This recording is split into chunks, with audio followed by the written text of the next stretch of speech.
I got that flow, I got that swag, I got that that your mama wish she。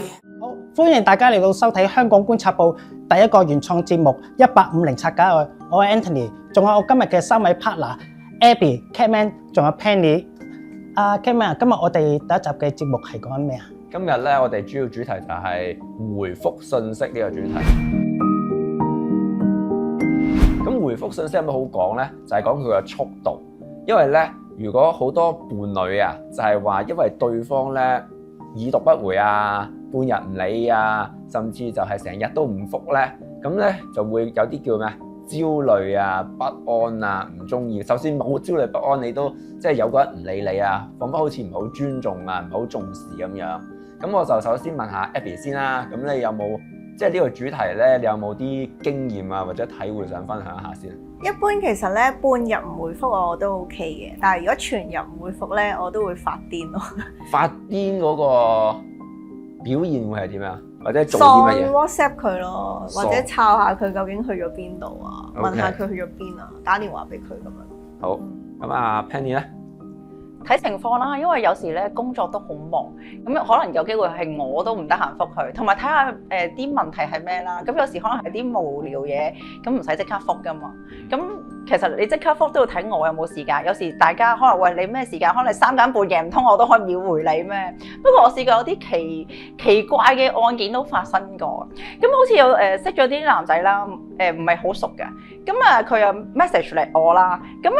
我又唔係即刻覆到噶嘛，可能隔咗幾分鐘都唔覆佢啦。佢竟然打電話俾我，我會覺得好愕然咯。係啊，即係其實喂，大家都唔係咁熟，你打嚟都係可能問啲無謂嘢，又唔係啲咩好緊要嘅嘢，唔需要咁急講啦。即係記一次就咁遞禮數，我會覺得好奇怪，唔知你哋覺唔覺得咧？我都有試過打機啲機友咧，係咁睇下我 online 時間啊，又打電話嚟啊，又成咁樣。好驚咯，我覺得好恐怖，都唔使咁啊嘛，即係我會諗，哇！如果呢個人佢真係追求我，第時我真係要同佢一齊，哇！咁我唔能夠秒回，或者我做緊嘢，咁點算咧？因為其實好多咧會有咁嘅表現啦，係因為佢嗰個焦慮。焦慮係嚟自咩咧？就係冇安全感，或者佢咧會咧因為人哋一種反應，但係大家都聽過一句叫做言者無心，聽者有意。依家咧又調翻轉，人哋唔講嘢都會有。即係好多小劇場喺入邊，嗰啲小劇場其實係足夠令到人哋發神經嘅。即係例如話，對方只不過係唔得閒應你嘅啫，但係咧佢咧就會劇場到話會唔會有第二個啊？佢係咪心目中冇價值啊？係咪我嘅人不受尊重啊？等等咯。但我覺得或者咁樣講啦，喂，大家都唔係好熟，可能我今日識你，喂，你祈求會有啲乜嘢咧？我會覺得好恐怖咯，同埋我唔需要理佢諗緊乜嘢噶嘛，大佬係咪？你點樣諗法關我咩事咧？我唔會，我好多朋友唔通每個都會去諗下佢諗咩，咁呢個唔關係咯。即係我覺得大家兩個人做朋友又好，做情侶又好，都係相處。嗰陣時，大家舒唔舒服，所以呢啲就係需要去適應啦，同埋大家熟悉。仲要所謂我哋成日都話咩啊？大家要相處下，了解下夾唔夾啦。你預早知道咧，仲好，唔好嘥人哋時間，亦都唔好嘥自己時間。預早知道對方咁癲。喂，你已經你諗下，你識一日已經係咁癲啦，咁我就已經覺得咁可能唔啱啦。因為諗下，如果將來再一直落去，哇！仲使翻工嘅你翻下工，你可能開緊會，係咁個電話響，你唔使啊？你俾人炒啦，大佬！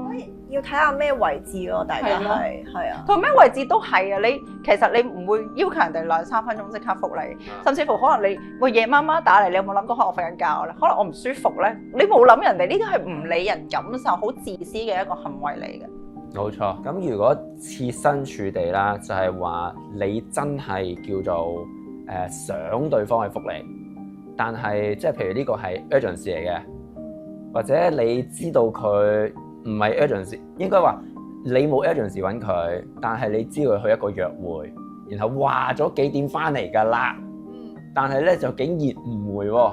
咁嗰種情況，你有冇特別感受？或者其實我講解下，你而家講緊嗰個模式咧，就係而家一個男女一齊拍緊拖，係呢個情況發生啦。咁成件事又唔同啦，即係你話一齊拍緊拖，突然之間佢可能 text 我咁我可能夜咗翻嚟，又冇覆佢。你想佢覆你，但係佢冇覆你。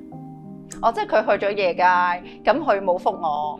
咁我唔會覺得有問題，每一個人嘅想法都唔同。我即係大個咧，唔係小朋友啊。小朋友嗰陣時，可能你會無限嘅想像嘅，無限嘅幻想。但係你成熟咗之後，可能你會覺得佢揾可能佢忙緊，或者可能佢應酬緊，咁唔需要特別去 care 呢樣嘢啦。咁如果你哋一齊住，佢翻嚟會翻嚟再問佢咯，點解你頭先唔覆啊？咁其實你係以前已經係咁啊，定係？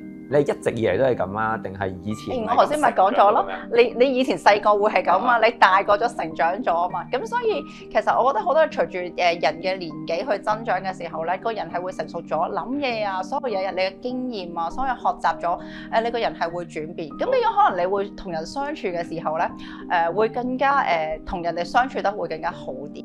我覺得你啱啱提到咧，唔同咗同成長咗嘅咧，係更加值得分享嘅。即係例如係，其實好多觀眾咧會處於一個叫做都係焦慮狀態，但係其實冇人想自己焦慮。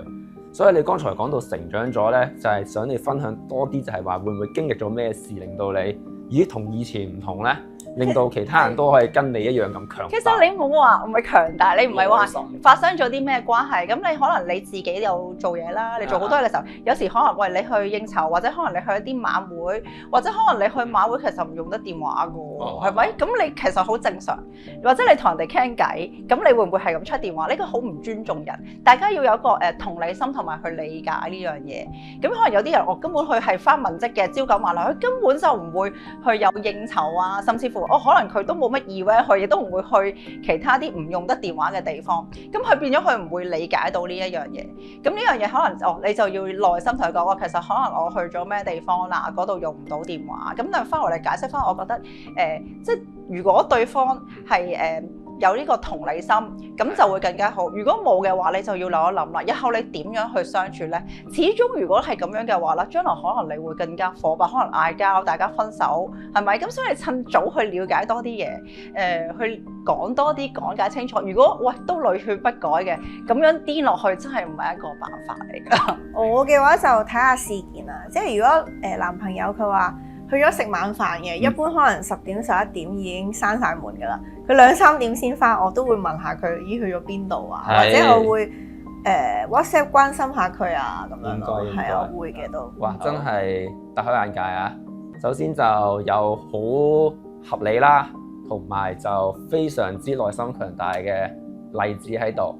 咁咧，其實喺我啲 case 當中咧，就係話好多人因為佢嗰個安全感問題，即係咧等於一個黑洞。